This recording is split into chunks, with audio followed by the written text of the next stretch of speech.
seems to me pretty obvious that a lot of the problems that are around are to do with that old Malthusian problem of there being a lot of people and less resources than than is possible to share out. Well, or that is easily shared out. There are people who are willing to share out. There probably is enough resources, really.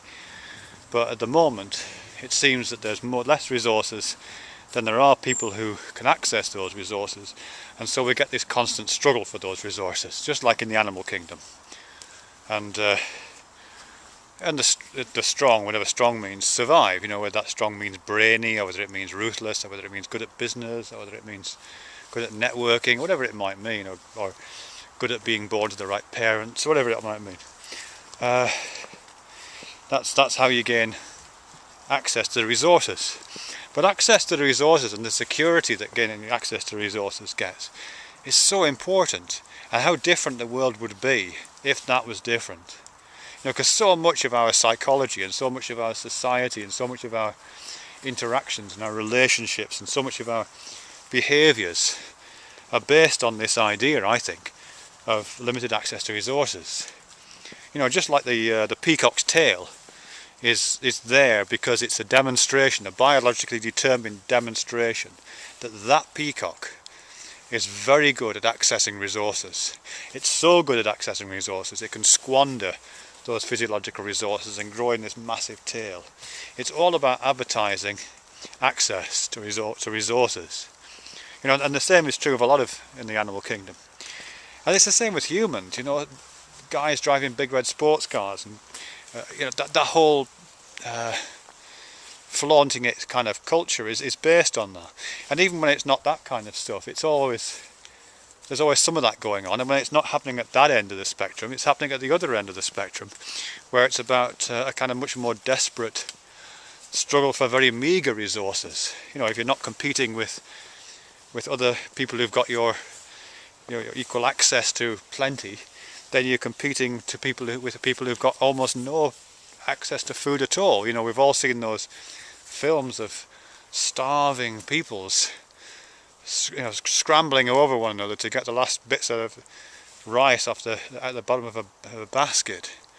You know, it's always about that kind of access to resources, and that must make us all so insecure. I mean, just as a species and as life forms, as a society, you know, that insecurity that comes from from limited access to resources, you know, it seems to infect almost everything we do, and give structure to a lot of the things that we do.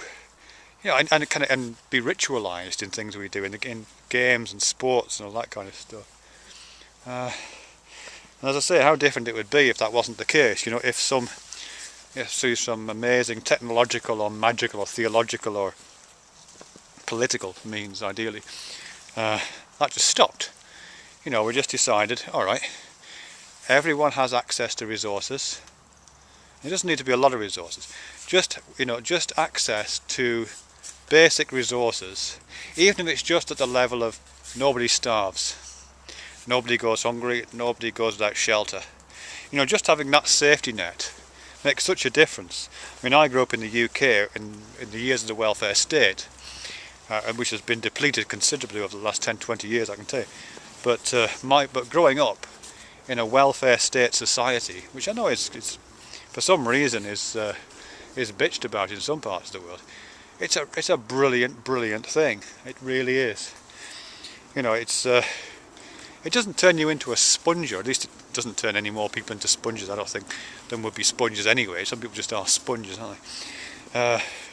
What it does do, though, is it gives you a sense of confidence that everything's going to be okay. You know, that you don't absolutely have to fight with people. You don't have to show off. You don't have to fan the tail out at every possible opportunity, because you're not going to starve. You're not going to go hungry. You can take a few risks. You can try things out. You can give things away. You can share things. You can help people. It's not going to be a problem for you. You know, it's not all going to go pear-shaped, and you're not going to be destitute, cast out in the street, and have no access to medicines and no access to food and shelter. That's not going to happen in a really good welfare state. It's just not going to happen. And that just changes your psychology so much, And I can just, just imagine how it would be like if, as a species, it was like that. If the human race somehow managed to get its bloody act into gear and just decided that everybody on the planet is going to get that feeling, We're not going to do the things that animals do, because we're doing the same things animals do. Animals do this all the time. They come into this world knowing that if they're going to survive, they've got to struggle. They have to swim a little bit faster up this weir to get to its spawning grounds.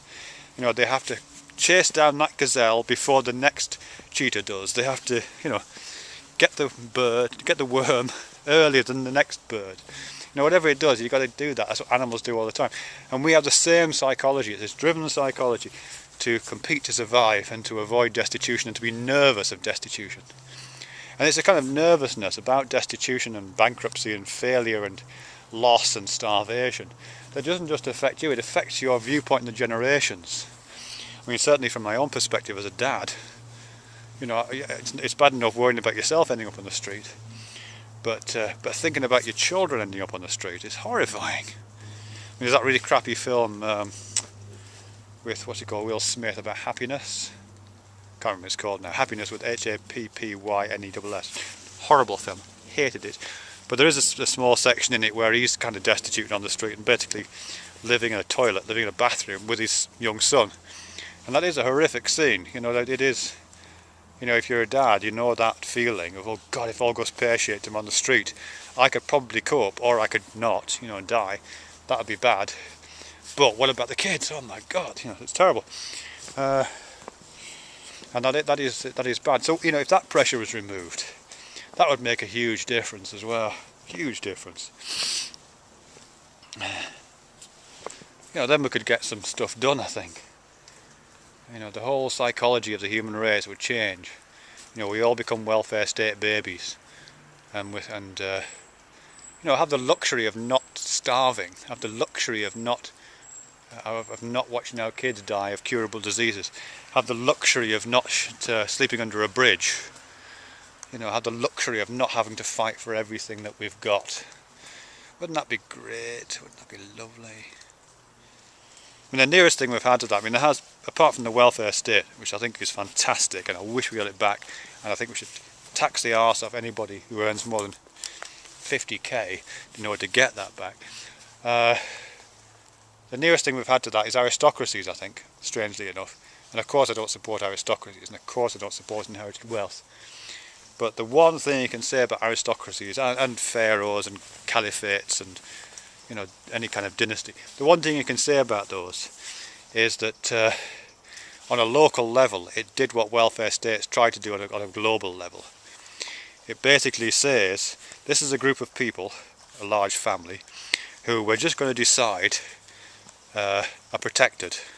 They decide this themselves and form a gang and fight off all comers. But let's just say that we as a society decided, okay, we can't protect everyone, but we don't have the resources to do it to everyone.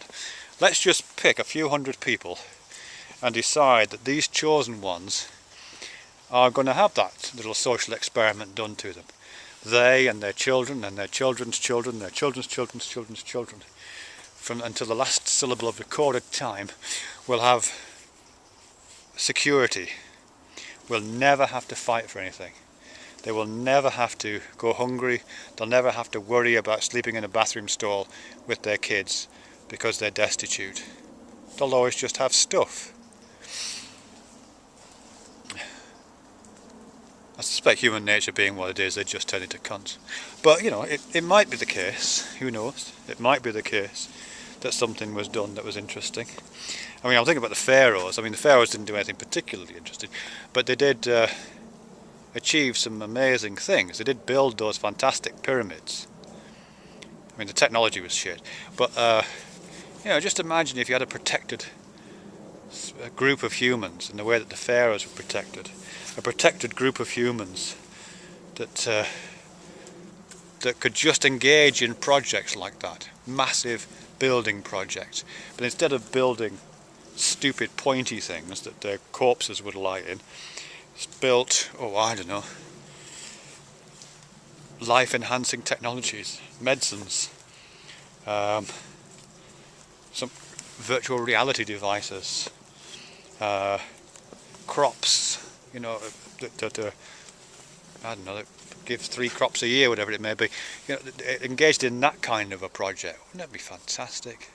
I mean, would it be worth it, do you suppose, if the rest of us were kind of willing slaves working on minimum wages, and some of us starving, in order to protect the security of a small group, a small elite group of humans that we just decided, well, you know, we can't all do it, the welfare state doesn't work when it's generalised, let's just give these 250 people a few thousand years of protected life and see what they come up with.